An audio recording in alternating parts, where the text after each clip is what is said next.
One last thing before I go to bed tonight, and that is the preview for tomorrow. Why?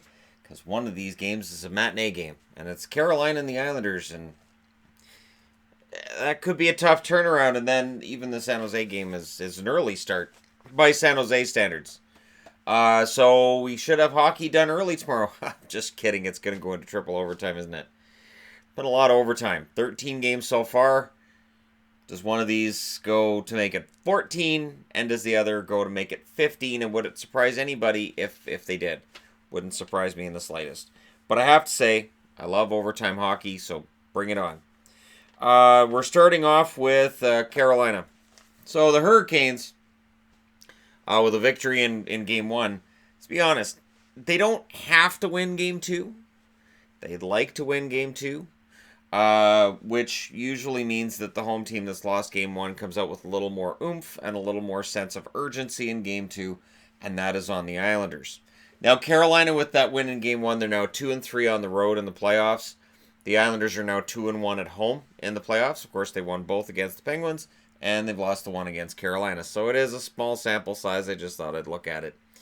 And as I said, this is the matinee game. So early, we'll see how things develop. Because Game 7 went really late, right? Double overtime for Carolina. 2 days later, they play the Islanders. That goes to overtime. And now they have a matinee game. No rest for the weary if you're the Carolina Hurricanes. Their leading scorers, Slavin with 9 assists, Stahl with 4 goals and 3 assists. Jordan Stahl putting up some very key points at very important times. Foegele, 4 goals, 2 assists, and Hamilton with 3 goals and 3 assists rounds things out. And again, Hamilton looking pretty good in Game 1 of this series. I think he's happy to have the Capitals in the rearview mirror. On the Islanders side, of course, nothing has changed because they got shut out in the last game. Eberle with 4 goals, 2 assists. Barzal, 5 assists. Bailey, 3 goals and an assist. And Filppula with 4 assists. And again, and this is an ongoing theme with the Islanders, is asking yourself, are there enough star players with the Islanders to defeat a Carolina Hurricanes team? And is it crazy that we're talking about Carolina maybe having more star power than does the Islanders, while Foegele and Stahl are the highest scoring forwards? This is where Sebastian Aho needs to step forward and really take the reins. If he can have a big game tomorrow night, they have a chance to win 2 in a row on the island. I don't know. We saw 2 series go 1-1 today. I would not be surprised to see 2 series go 1-1 tomorrow. Mrazek has a .914 save percentage now in these playoffs. In his 5 wins, 2 of them are by shutout.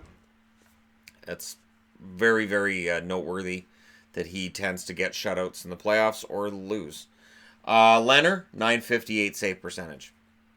So Robin Leonard still playing pretty well, I guess. For the New York Islanders, I'm of course kidding. He has been fantastic, and I don't expect to see anything different from him. Again, coming into this series, there were Islander fans that felt that Grace had an excellent record against Carolina, and maybe they'd think about it. I would think that it would be something dramatic would have to happen before Barry Trotz would actually take Leonard out of that net. Now, in Game 1, special teams not really a story in this because both teams were 0 for 4. They will be looking to reverse that tomorrow. Carolina's power play has been frustrating throughout the playoffs. The Islanders looking to get it on track. Carolina's penalty kill looked pretty solid in Game 1 as well. It had its struggles in the first round with Ovechkin and the boys. Hits in the first game were 44-38 for the Islanders, but giveaways were 25-10 for the New York Islanders. Yeah, you can't play like that and expect to win games regularly. And in round 1, it was a loss in Game 2 for the Carolina Hurricanes. It was a win in Game 2 for the New York Islanders. Game 1, of course, was scoreless in regulation. And one storyline that's come out of Game 1 as well, and I agree, is that Barclays doesn't really have the same feel as Nassau, obviously. Islander fans not happy about Barclays being the home of every round from here. I would imagine it's a scheduling conflict that has made that happen, or something at the NHL level. Whatever the reason is, and it really isn't all that important to people outside of the Islander fan base. Unless you don't like looking at that SUV in the corner and the Honda and everything. It is strange, but it's a building at Barclays that really isn't built for hockey. I'm still baffled that the NHL put a team in there in the first place, because it really, the sight lines, everything, it's all built for basketball. It's not made for hockey at all. And I know there are Islander fans that were upset with ticket prices for Game 1. I don't imagine ticket prices for Game 2 are going to be any lower. And I feel for them. I do, honestly. Whereas Carolina, if they can go up 2-0, Carolina's pretty good at home. You don't want to lose another game if you're the Islanders. You can't afford to be going down 2-0 against Carolina. So look for the Islanders right off the start. I would say the first 5 minutes to really come out strong against Carolina. There should be a real sense of urgency in their play. That said, moving along. Next up is Colorado. They're in against San Jose, and San Jose wins Game 1. And the interesting thing with this series is that San Jose looked pretty darn good in that first game, right? And it looks like, San Jose, they might, and I'm hearing a lot of people picking them to win the Stanley Cup right now. It's the number one team's name that I've heard. Looks like it's San Jose's turn. I think it'll be San Jose. Probably go to San Jose. I get it, but we weren't right in the first round, so second round, I think people are going to end up being just as wrong, because it's really difficult to pick. And Colorado, they have to bounce back. They did against Calgary. Calgary, of course, Game 1, they lost 4-0. Looked like that series was going to be easy for Calgary, and we know what happened there. Now Colorado's 2-2 on the road, whereas San Jose is 4-1 at home. San Jose's home ice advantage has been important. If they win and put Colorado down 2-0 tomorrow night, that makes it really difficult to envision Colorado moving on. Winning 4 out of 5 against San Jose would be very difficult at the best of times, but it feels like they're starting to really get their mojo going. And as I put on the board here, it is an early start by California standards. 4:30 my time, 7:30 Eastern. Scoring leaders, Rantanen, 5 goals, 5 assists, leads Colorado. McKinnon, 3 goals, 6 assists. Wilson, who's having an amazing playoffs, 3 goals, 2 assists. And Barry with 5 assists rounds out the scoring for Colorado. On the San Jose side, Carlson with 9 assists. Couture with 6 goals, 3 assists. Hurdle, 6 goals, 2 assists. And Brent Burns, 2 goals, 6 assists. Haven't heard anything about Pavelski. Pavelski, of course, is day-to-day. We sense it's a concussion. They haven't confirmed it's a concussion. This is the playoffs. They don't really confirm it unless they know somebody's not coming back for the rest of the season. If they know the guy's out, they're like, yep, separated shoulder. He's gone for 6 months. I know you don't get 6 months with a separated shoulder. I'm just using that as an example.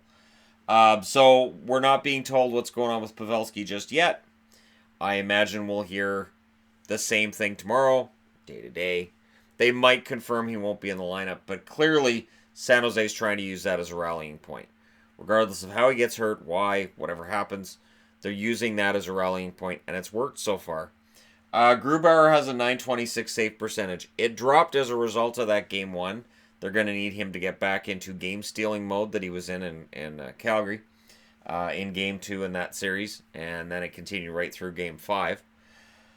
Jones is at a .907 save percentage. I think that's the best he's been all year between the regular season and the postseason. And he's had 4 good games in a row. So he's starting to feel good, and if you're San Jose, there has to be some sense of, okay, now we're getting the goaltending. Now we can really do something here. Dell, of course, limited appearance, .861 save percentage, not really important. Jones is the important guy. In that first game, Colorado went 1 for 3 on the power play. San Jose was 0 for 1.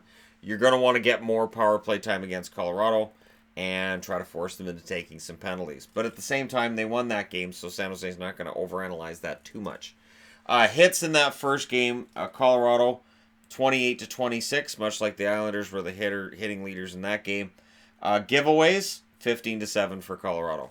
So again, you've got to avoid those giveaways. They kill you in the playoffs. And Colorado is going to be looking to turn that around tomorrow. Round 1, Colorado wins Game 2. San Jose loses Game 2. Whereas over here, Islanders won game 2, Carolina lost game 2. So just as sort of a by the way kind of thing, memory refresher kind of thing. And in game 1, there were 4 goals in the second period. Of the 2 games, this was a far more wide open offensive style of game.